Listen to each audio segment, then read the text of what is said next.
성도 여러분, 밤새 안녕하셨습니까? 4월 20일 새벽 말씀 묵상입니다. 마가복음 4장 후반부에는 밤새 폭풍과 바람으로 인해서 절대절명의 시간을 보낸 제자들은 폭풍과 바람도 잠재우는 예수님의 모습을 보게 되었습니다. 오늘 이 새벽에는 그 다음 장면인 마가복음 5장 1절부터 20절에 나오는 거라사인의 두 광인에 대한 말씀을 상고해 보겠습니다. 오늘 이야기는 어제 바닷가에서 보았던 예수님과는 또 다른 모습을 보게 되는데요. 예수님과 제자들이 배로 거라사인의 지방에 도착하자마자 두 명의 광인, 즉 미친 사람들을 만나게 됩니다. 마가복음서를 읽어보면 이 두 광인은 귀신 들렸다라고 하는데요. 아마도 사단에 매어서 정신이 나간 듯한 모습을 보입니다. 정상인이 아닌 광인의 모습을 하고 돌아다녔기에 동네에서는 이들을 제어한다고 여러 번 쇠사슬도 메고 고랑도 채우고 했었는데 번번이 실패를 했다고 하고요. 밤낮 산과 들로 다니면서 소리를 지르고 자신의 몸을 상해한다고 합니다. 이러한 미친 사람 둘이 아마도 예수님과 제자들을 향해서 입에 거품을 물고 달려들었을 때 과연 어떤 일이 벌어졌을까요? 제자들은 다 도망갔습니다. 막 도망을 가다가 보니 누구만 남아있어요? 예수님께서 어제 폭풍과 바람에게 고요하라, 잠잠하라고 일기를 다스렸을 때처럼 그 광인들을 향해서 손을 들고 계시는 것을 보게 됩니다. 사람을 죽일 듯이 달려들던 그들이 무서워 제자들은 걸음아 날 살려라 도망을 했었는데 바람도 폭풍도 잠잠했던 그 모습을 이들에게서도 볼 수 있었습니다. 손을 든 예수님의 모습에서 그 광인들은 더 이상 앞으로 오질 못하고 이렇게 말합니다. 지극히 높으신 하나님의 아들 예수여, 나와 당신과 무슨 상관이 있나이까? 원컨대 하나님 앞에 맹세하고 나를 괴롭게 마옵소서. 예수님께서는 대답 대신 그들에게 이름을 물어봅니다. 너희들의 이름은 무엇이냐? 그랬을 때 그들은 대답합니다. 내 이름은 군대니 우리가 많습니다 라고 대답을 합니다. 그리고는 이들은 근처에 있던 돼지떼에게 들어가길 원합니다. 결국은 2,000마리나 되는 돼지떼가 비탈로 떨어져서 몰살을 하게 되죠. 이 일을 놓고 여러 가지 일들이 벌어집니다. 첫 번째 변화는요, 사기에 눌려있던 이들이 사기가 돼지떼에게 들어가고 난 후에 모습이 변화합니다.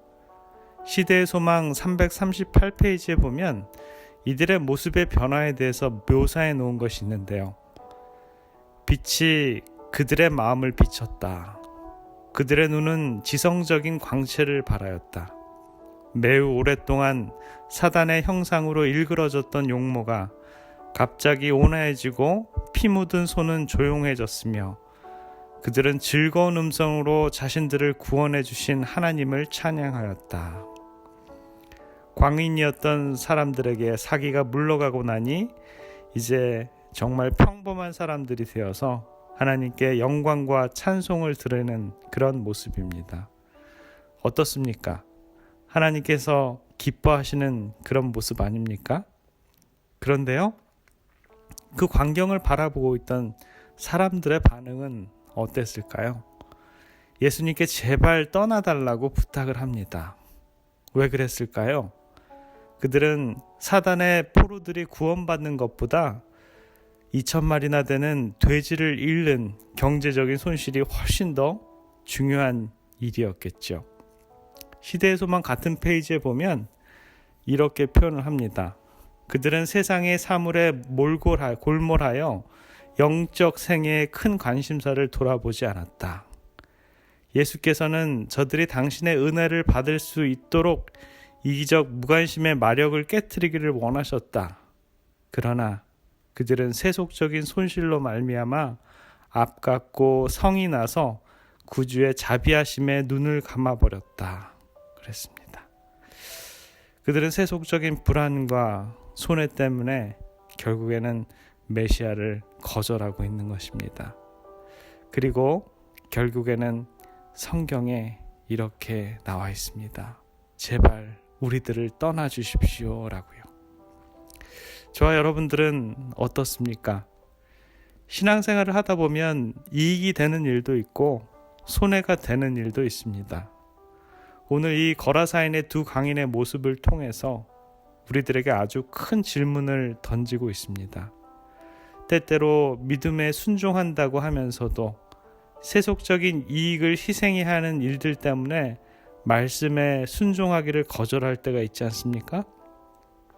혹은 예수님을 믿고 교회 나가고 안식일을 성수하는 문제로 말미암아 우리들의 실생활에 금전상의 손해가 되기 때문에 그분의 은혜를 거절하고 그 성령을 내쫓는 일이 없었는지요. 오늘 두 강인의 모습을 통해서 우리는 많은 것들을 생각하게 됩니다. 왜 주님께서는 굳이 거라사인의 지방에 오셔서 모든 사람들이 피하는 이 두 광인에게 다가가셨을까요? 아마도 어쩌면 예수님의 입장에서는 이 두 명의 영혼이 2,000마리의 돼지 떼보다 훨씬 가치가 있음을 우리들에게 보여줍니다. 예수님께서는 한 명의 영혼을 위해서라도 어떠한 일을 하시는지를 우리들에게 보여주시는 것입니다. 그러나 우리들의 삶은 어떠한지요? 우리들은 죽어가는 한 영혼을 위해서 솜털만큼의 손해도 감당 못하는 우리들 자신은 아닌지 다시 한번 생각해 봅니다. 예수님께서는 이 두 명의 영혼은 온 거라사인의 지방에 보내진 최초의 선교사였습니다. 예수님께서는 이들을 통해서 그 지역에 복음을 전파하도록 부르심을 있는 것입니다. 두 명의 광인들은 한 번도 예수님의 설교를 들어보지 못했고요. 예수님의 제자들처럼 그리스도와 함께하면서 가르침을 받은 적도 없었고요. 그러나 그들에게는 예수님이 메시아라는 증거를 마음에 품고 살아갑니다. 우리는 또 다른 질문을 해봐야합니다. 예수님께서는 왜 저와 여러분들을 주님을 알게 하시고 복음을 알게 하시고 구원의 길로 인도해 주셨을까요? 오늘 우리에게 다가오셔서 우리의 마음을 두드리는 이유는 무엇일까요? 어떤 철새가 하늘을 날다가 내려다보니 아래에 많은 먹이가 널려 있는 것을 눈에 띄었습니다. 그 철새는 배고픔을 못 이겨서 그 먹이가 있는 장소로 내려가서 실컷 주워 먹었습니다. 먹는데 정신에 팔려서 결국에는 그 새는 그곳에 눌러 앉고 맙니다. 다음에 다시 지나자 동네 철새들이 날아가는 것이 보였습니다. 이 철새는 이제 자기도 합세해 보려고 나르려 했으나 살이 너무 많이 쪄서 날아갈 수가 없었습니다. 그래서 그 철새는 에라 모르겠다 하고 다시 주저앉아서 먹이를 주워 먹으면서 지냈습니다.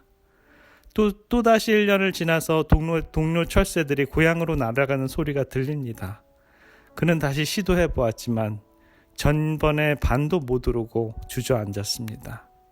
이렇게 하여 겨울을 3번씩이나 보내게 되었을 때 철새는 너무 비대해져서 고향으로 날아갈 꿈을 영원히 포기할 수밖에 없게 되어 혼자 외로이 그곳에서 살다가 쓸쓸히 죽어갔습니다. 철새들은 고향을 찾아서 그 길을 떠나야 하는데 현실에 안주한 철새는 본인 스스로가 고향의 꿈을 포기한 참으로 안타까운 이야기입니다. 오늘 우리는 예수님께서 2명의 영혼을 위해서 그들의 죄의 사슬을 끊으시고 자유를 주시는 그러한 분임을 우리는 보게 됩니다. 이 시간 특별히 오늘 나를 얽어매는 그 죄의 사슬은 무엇인지 깊이 생각해 보시기 바랍니다. 기도하겠습니다. 자비로우신 우리들의 아버지 하나님, 오늘 이 새벽에도 우리들에게 영적인 감화를 끼쳐 주셔서 감사합니다. 폭풍과 바람도 제어하시고 사기에 젖어 있는 영혼을 죄의 사슬에서 끊으시고 자유를 허락해 주심을 인도해 주셔서 감사합니다. 아버지, 우리가 주님께 나아가는데 과연 무엇이 걸림돌입니까? 악한 영이 우리들의 손과 발을 붙들고 있는 것은 과연 무엇입니까? 오늘의 삶도 우리 주님께서 인도하여 주셔서 광인에서 거라사인의 최초의 선교사들이 된 그들을 통해서 구원받을 수 있는 수많은 영혼들의 삶을 생각해 봅니다. 주님, 우리도 주님의 도구로 사용하여 주시옵소서.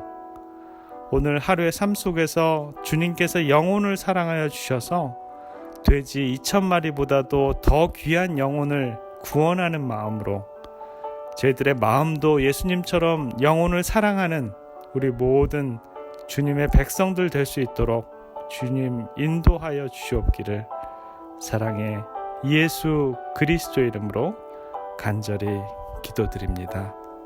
아멘.